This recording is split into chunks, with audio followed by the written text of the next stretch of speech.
Naší animaci máme teď hotovou, ale to není všechno.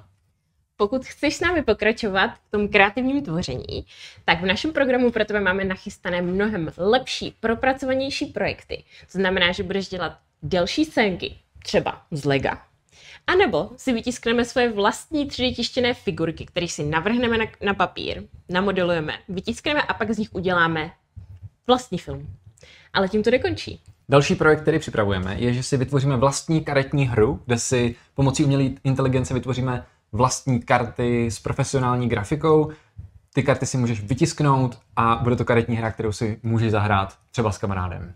A kromě ještě karetky ti přidáme ještě další projekt, kde budeš moct se naučit 3D modelovat a tisknout si svoje vlastní produkty. První, který budeš mít k dispozici, je třeba 3D tištěný držák na lahev, který mění barvu podle toho, jestli do toho nalíváme teplý nápoj nebo studený nápoj.